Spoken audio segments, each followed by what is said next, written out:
Hello, welcome to Movement and Function. I'm Beth Wagner, and today I'm going to talk about ergonomics. I'm going to show you some different ways to set up your workspace for greater comfort and to decrease tension and pain that you might be experiencing during your workday.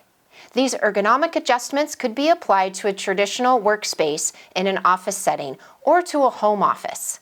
We'll start with some positioning and posture guidelines, and then I'll work into the equipment. I'll also show you some different accessories that could be very helpful for making your workspace fit you and your body the best. All right, let's get started. So we'll start at the feet and work our way up. The first thing is to be sure you can have your feet flat on the floor. Now, if my feet were dangling and unable to touch the floor, there are a couple different ways I can adjust. One is with an adjustable seat height on the chair. The other is to use a foot wedge, so any type of box or wedge that you could elevate your feet off the floor.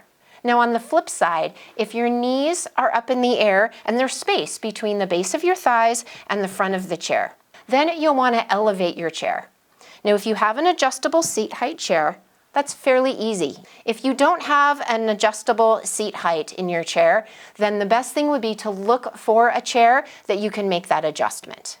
All right, from here, we want to be sure that the depth of the seat matches our bodies. For people that are more petite, oftentimes when they sit back, the front of the chair pushes forward on their thighs. In that situation, you want to use some type of support across the back of the chair to push yourself forward. There are a variety of different pillows that could be used to support your low back. For example, if I placed this pillow lengthwise, that pushes my body a little bit more forward, and I have more space between the front of the seat and the edge of my calf. Okay, moving up the body, we want to be sure that there is enough lumbar support. As you can see in profile, this seat has a curve here that helps take up the space of my natural lumbar curve. So when I sit back into this seat, that feels pretty comfortable. Now, if my seat didn't already have this lumbar support built into it, it's also possible to use a decorator pillow to achieve that support. Right across your lumbar spine, across the curve. Place it there, slide your hips back, and then lean into the pillow. This is a nice way to achieve comfortable support. You'll probably have to experiment with the thickness and the size of the pillow to best fit your body. Now moving up into the shoulders, head, and neck, and the position of the arms. When I'm looking at my computer screen, I want to have my shoulder blades down and back, my mid-back supported against the back of the chair, and I want to be able to have my arms rested at my side with my elbows at about 90 degrees. So as I approach this table, you'll see that this setup isn't quite right for me.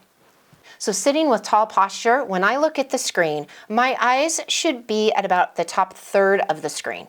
From the side, I want to have my shoulders down and back, my mid-back supported on the back of the chair. And if I perform a little bit of a chin tuck, now my ears should line up right over my shoulders. And this is generally the position that I want to maintain as I'm working. So if I'm too far away from my screen, if that gives me eye strain, then I need to move my screen closer.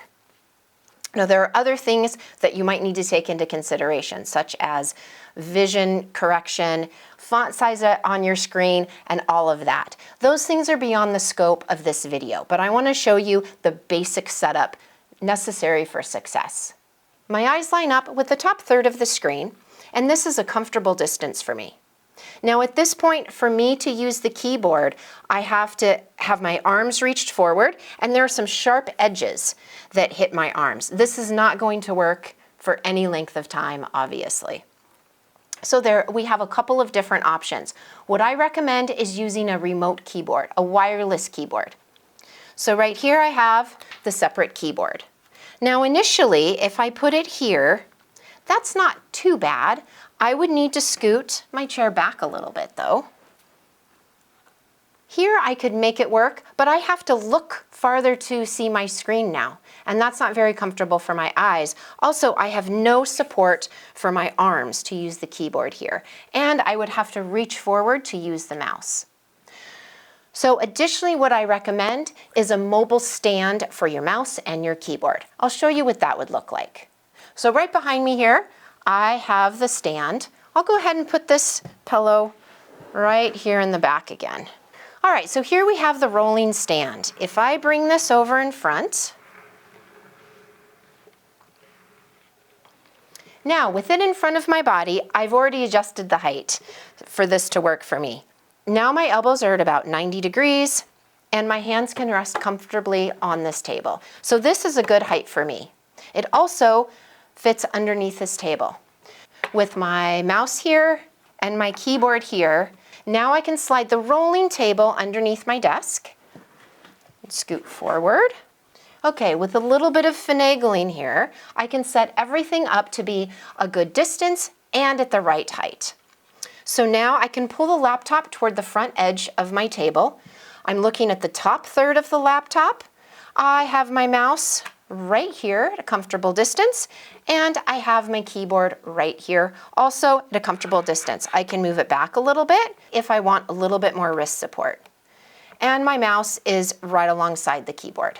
Now I can also make some adjustments here. So if I need it to be a little bit closer or a little bit farther back, I can do that. Also, I can slide the table underneath a little bit more if I wanted.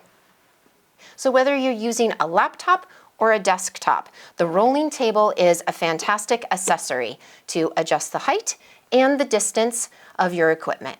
Now I want to show you a couple of stands that are very helpful, especially with laptops. Now this stand has two hinges that are adjustable. They're fairly tight because they're meant to support a heavy laptop, so it takes a little bit of effort in order to adjust the hinges. I can adjust the height of the stand. I can also adjust the angle that the laptop rests. So this is an excellent tool to use on any type of surface to elevate or to lower the laptop, as well as to tip it forward or tip it back. This is just a sample of the wide variety of supports, equipment, and accessories available to make your workspace more comfortable for you. By knowing the ergonomics that you're trying to achieve, then adjust your workspace according to what feels best for you. Spend a couple of days trying out these various positions and trying out some different temporary adjustments. And then once you've settled on a setup that you think will work best for you, then go ahead and purchase some pieces of equipment that will support that configuration. I hope you found this information and suggestions helpful for you to make your workspace as comfortable as possible. Another key component to a healthy workday is to get up and take breaks every 20 to 30 minutes, even if it's just for a minute or so, to stretch your legs, get a drink of water, take a few steps around your desk, open and close your eyes a few times, take a few deep breaths, and then return to your work. It goes a long way to help resetting your body and your mind to help you be as productive and maintain focus as much as possible. I hope you've enjoyed this video and found this information helpful for you. If you like this video, please give it a thumbs up and consider subscribing to my channel. If you have any questions or comments, leave them down below and I'll get back to you as soon as I'm able. Here's to a healthy work environment for you. Have a wonderful day.